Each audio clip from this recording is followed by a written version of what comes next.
money and frustration. On their communications need, please welcome Toastmaster Allie Richards.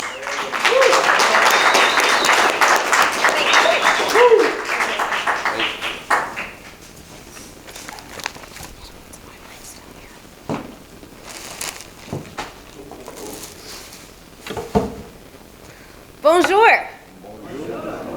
This is about our French experience, Les Loud Americans. We were planning our spring break ski trip with 2 other families, as we normally do, and we go out west, usually here in the U.S. Not the Northeast. That's an icy mess. If any of you are aware, it can be very painful when you get older. The price of flights have gone through the roof, and I've always wanted to ski the Alps. It was less to fly to Europe.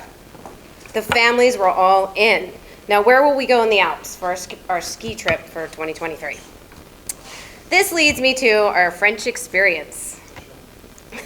Our family flew to London Gatwick, stopped at the pub for Carlsberg. It's 5 o'clock somewhere. Then off to Geneva, Switzerland, which is actually very close to the French border. Didn't realize that when we booked the hotel for the night, which was a few miles away, but it was actually in France, not Switzerland. We met one of the families at the hotel, and now it's time for dinner. But the French don't eat until 7 p.m., so nothing's open. It's 5 o'clock, and we're starving. Baguette, anyone? The concierge found us an Italian restaurant nearby in Saint-Julien, which will open at 6 for us, so off we Ubered. The server acted out the menu items as it was all in French. The food and wine we ordered basically via the charade that the server did, and it was excellent.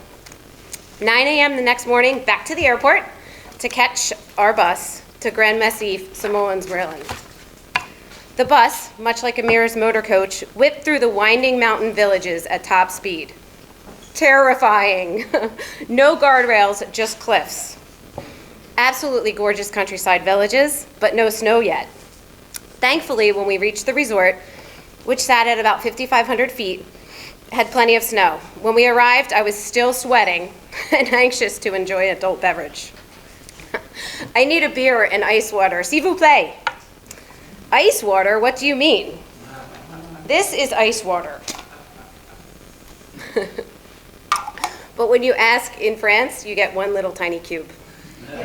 Europeans do not use ice. Still or bubbly? Still being tap water, bubbly being soda water. As we stepped onto the balcony, the mountain views were absolutely breathtaking, unlike anything I've seen in Northern America. The resort bellman walked us to our rooms, which required 3 lifts to get us there. Lifts or elevators.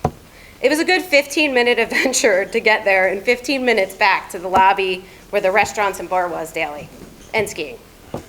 The ski in, ski out resort, which is amazing. Although all the trail signs were in French, we figured that out by day 3.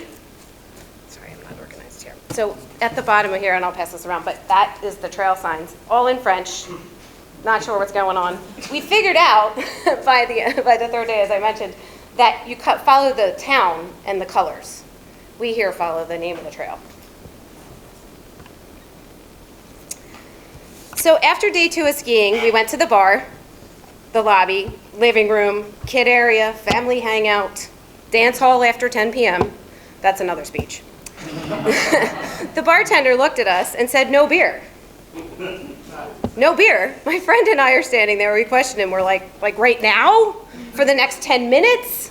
Like while you tap another keg? What's going on here? He just said, "No beer." We're here for an entire week. I hope you're not out of beer. His response was just still no beer. So here I'm thinking, "Scoozy?" We see another bartender actually swoop in and pour a beverage for someone else. Les Loud Americans is all we can think. So some other differences I want to point out is that ice, as I mentioned, is not an option. And if you do ask for a lot of ice, you get 3 baby cubes. There's no soda machines anywhere, which explains probably the ice and lack thereof. The still water is on tap. You go up and pour it from the wall, like you're pouring a beer at a kegerator. Interesting.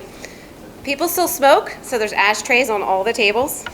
The fire extinguishers were on the floor all around the resort. Didn't really see any trash cans anywhere. And when we went to eat, we saw they had hamburgers. We thought, okay, great, we'll have a hamburger today. Where are the buns? The buns were over there with the condiments, which again, we figured out like day 4. Interesting. At lunch, everybody drinks wine. There's bottles of wine everywhere, even on the slopes. Very cool. The toilet paper is not soft. And by the way, the flush button on the toilet is huge, like as if you're going to miss it or something. And why don't the showers go, the glass or the curtain go all the way? It's half. So the floor is soaking wet. There was no washcloths, which was interesting. Not even to mention, the bathrooms are co-ed. This is very interesting in many places. And again, that's another speech. The food is truly what you hear. Very good, beautiful spreads, and of course the desserts are abundant, which I have a picture on here of one of the dessert tables, right? Sorry, guys, I shouldn't have. Americans are truly loud, and I think that that's what the French don't like about us. We laugh so hard and so loud with our friends, and it was just a blast. Not to mention the language barrier, but I'm not sure if we were just ignored. It's a different culture. I have to mention skiing. The reason we did go there, the mountains were high, open, and gorgeous. It was very windy at the top, over 10,000 feet, and just absolutely beautiful. The final day of our experience, we went to Chamonix.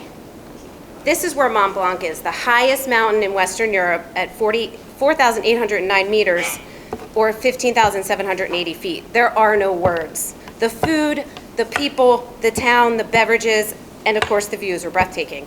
We took the tram up the mountain that goes to 3,860 meters or 12,664 feet. Really high, cold, windy. You can see some of the pictures here up there. It was truly a memorable trip of a lifetime. All in all, fantastic trip with great friends, and we look forward to many more adventures. Bonsoir. Bonsoir.